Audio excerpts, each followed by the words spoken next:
Assalamualaikum warahmatullahi wabarakatuh. Perkenalkan, nama saya Zizah Atiko dari Prodi PGSD STKIP NU Indramayu.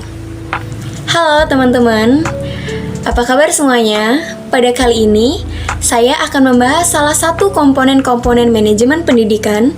Saya akan membahas komponen mengenai pengelolaan pendidik dan tenaga kependidikan.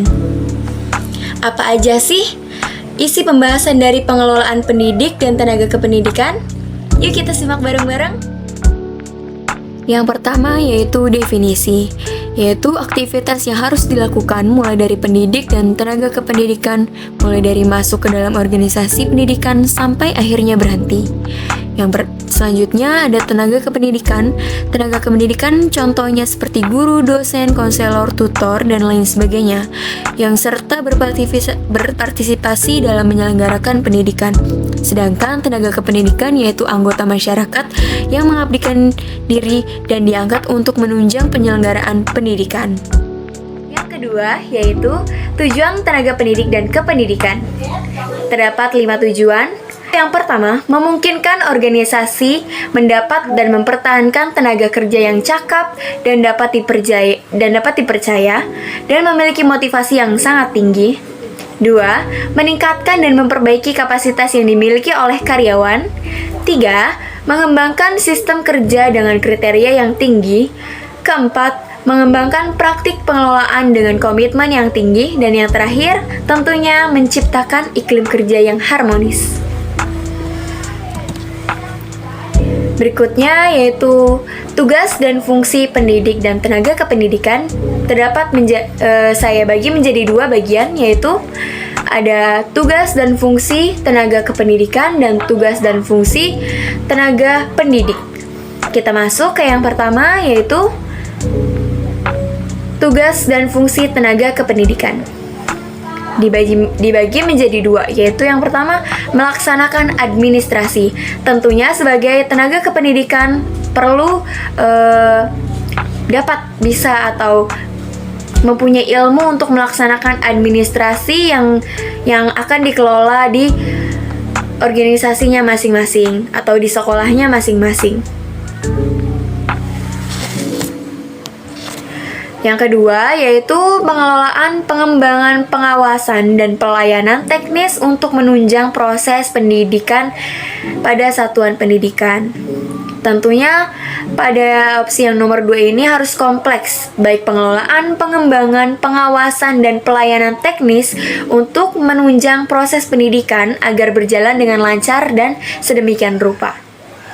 Next, ada tugas dan fungsi tenaga pendidik. Terdapat 3. Yang pertama, merencanakan dan melaksanakan proses pembelajaran. 2. Menilai hasil pembelajaran. 3. Melakukan bimbingan dan pelatihan serta melakukan penelitian dan pengabdian kepada masyarakat, terutama bagi pendidik pada perguruan tinggi. Selanjutnya, yaitu ada hak dan kewajiban bagi seorang pendidik atau tenaga kependidikan. Dibagi menjadi 2, yaitu ada hak dan kewajiban yang harus mereka peroleh dalam melaksanakan tugas-tugasnya. Yang pertama, ada hak apa saja hak yang harus mereka terima, yaitu yang pertama, jaminan pendapatan dan kesejahteraan sosial yang layak dan memadai. Tentunya baik dari pendapatan dan kesejahteraan sosial mereka harus seimbang sesuai dengan apa yang mereka berikan kepada satuan pendidikan atau sesuai dengan kinerja mereka. Kedua, yaitu penghargaan sesuai dengan tugas dan kinerja di tempat kerja. Tentunya sebagai tenaga pendidik atau kependidikan, mereka berhak mengantongi penghargaan. Supaya apa? Supaya mereka lebih termotivasi untuk memperbaiki kinerjanya untuk lebih baik dan lebih baik lagi. Ketiga, pengembangan karir sesuai dengan persyaratan pengembangan kualitas.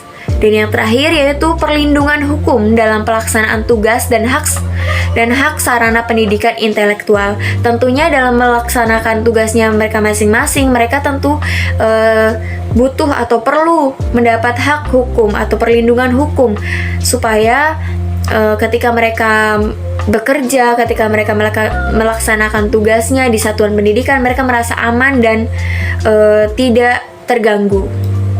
Berikutnya yaitu kewajiban yang harus mereka laksanakan sebagai pendidik dan tenaga kependidikan. Sama saja, yaitu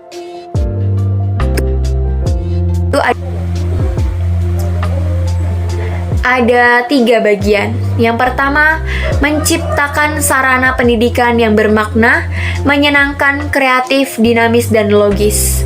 Di sini berarti kita sebut saja seorang guru itu wajib hukumnya untuk menjadikan sarana pendidikan itu menjadi lebih bermakna, lebih menyenangkan, tentunya dengan kekreativitasan mereka dan juga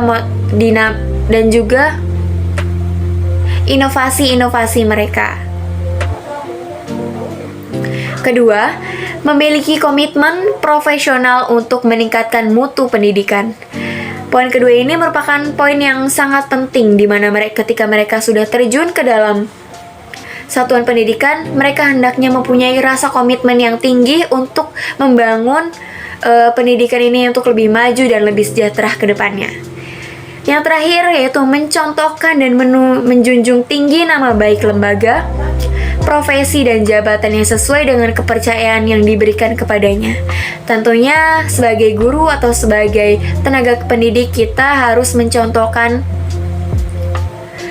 memberi contoh yang baik kepada lembaga pendidikan. Berikut, tanpa terkecuali dengan profesi dan jabatan yang mereka duduki.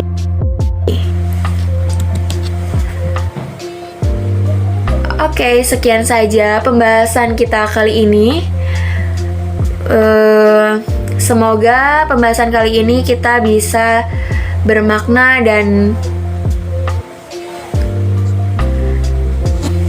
Oke, sekian saja pembahasan kita kali ini. Semoga pembahasan dari saya dapat memberikan makna dan memberikan sedikit manfaat untuk teman-teman semua. Kesimpulan dari materi kali ini yaitu